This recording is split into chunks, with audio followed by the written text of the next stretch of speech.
Picture this. It's 7:43 inches the morning. You have 11 minutes before you have to leave the house. You ask your toddler if they want their jacket. They say no. You ask if they want to put their shoes on first. No.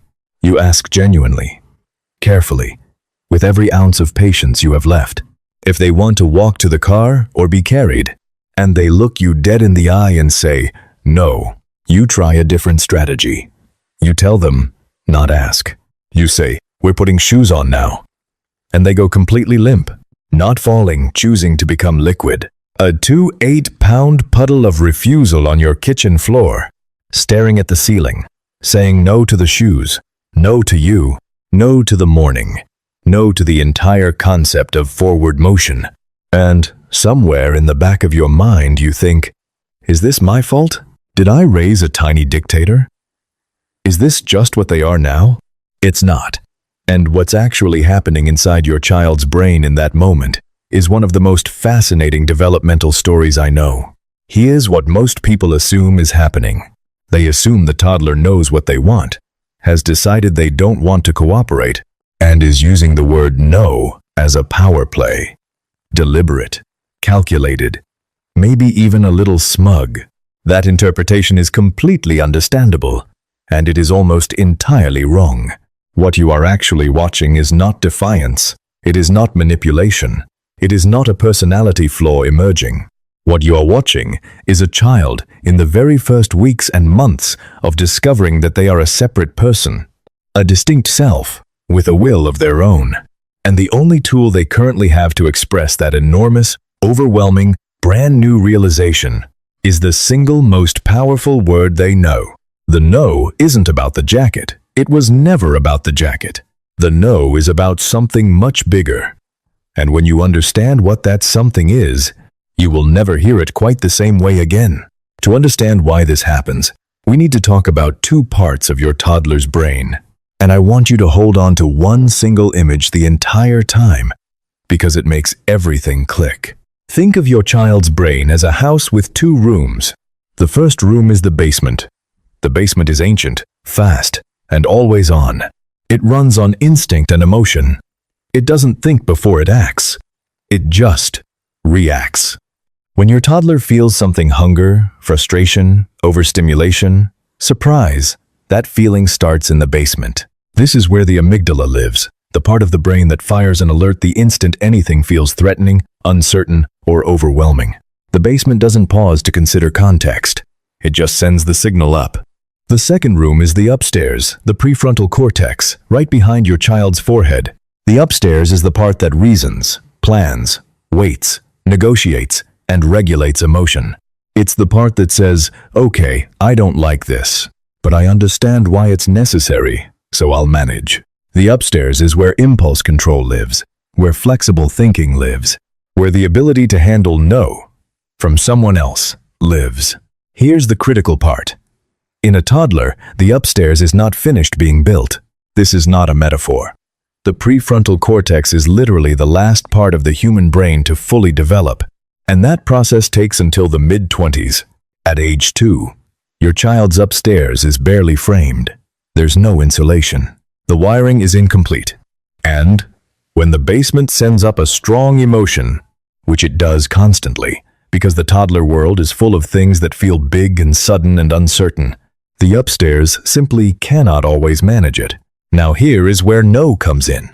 Between roughly 18 months and 3 years, something extraordinary begins to happen in that incomplete upstairs room.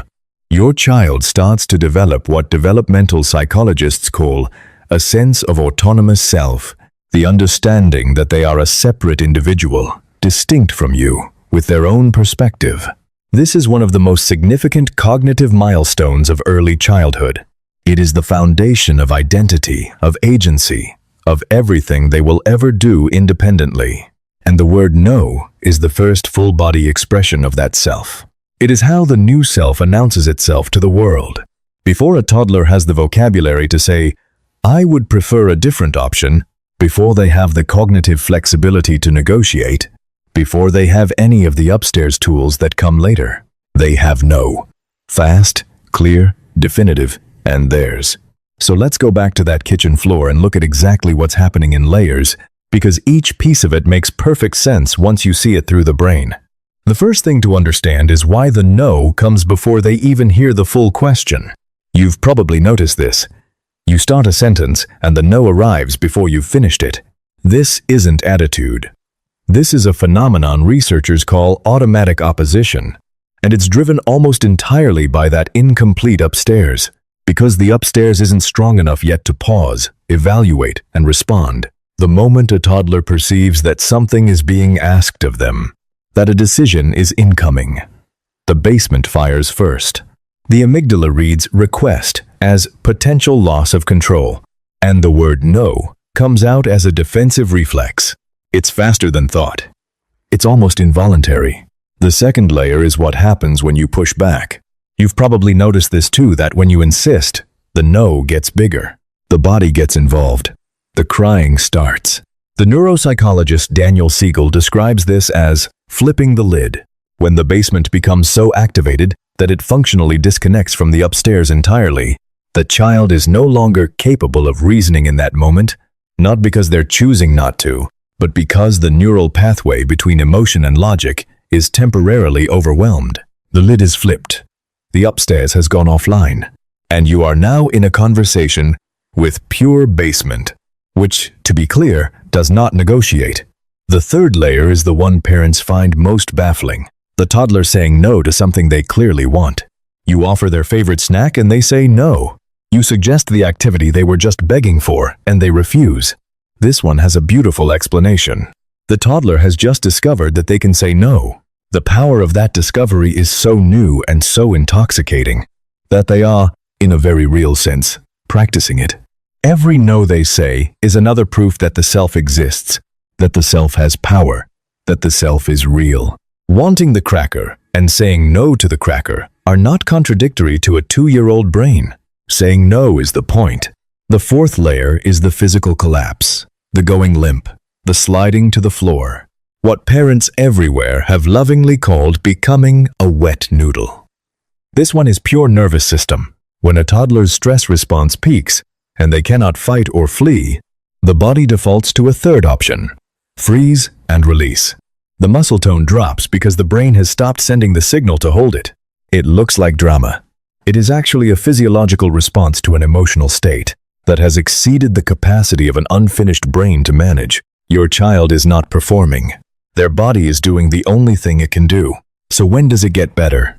This is the question every parent wants answered, and the honest answer has 2 parts. The intensity of the reflexive no, the automatic opposition, the volcanic eruptions over tiny things, tends to peak somewhere between 18 months and 2.5 years, and begins to soften gradually from there. As the prefrontal cortex develops more connections, as language expands to give toddlers more ways to express preference and discomfort, and as they accumulate more experience managing big emotions, the upstairs gets better at catching up to the basement. Not immediately, not linearly, but measurably. The deeper shift, the one where your child can hear no from you without completely dysregulating, where they can tolerate a request they don't love, where they can negotiate instead of collapse, that builds most significantly between ages 3 and 5. And it builds faster in children who have had consistent, calm responses to their big moments, not because you suppress the emotion, but because your regulated presence literally helps their nervous system learn what regulation feels like from the outside in.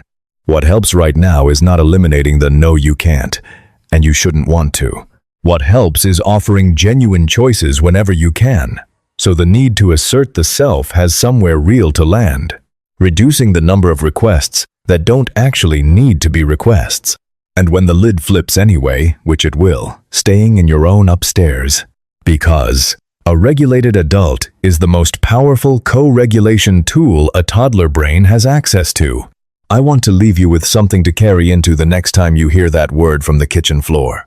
Every no your toddler says is evidence that something extraordinary is happening in their brain. They are building a self. From nothing. From scratch.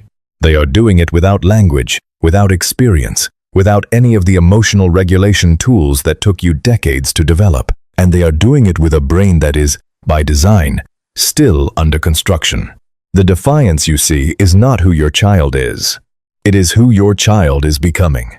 And the fact that they fight so hard, feel so much, and refuse so completely, that is not a problem to solve. That is a self coming online loud and inconvenient and magnificent.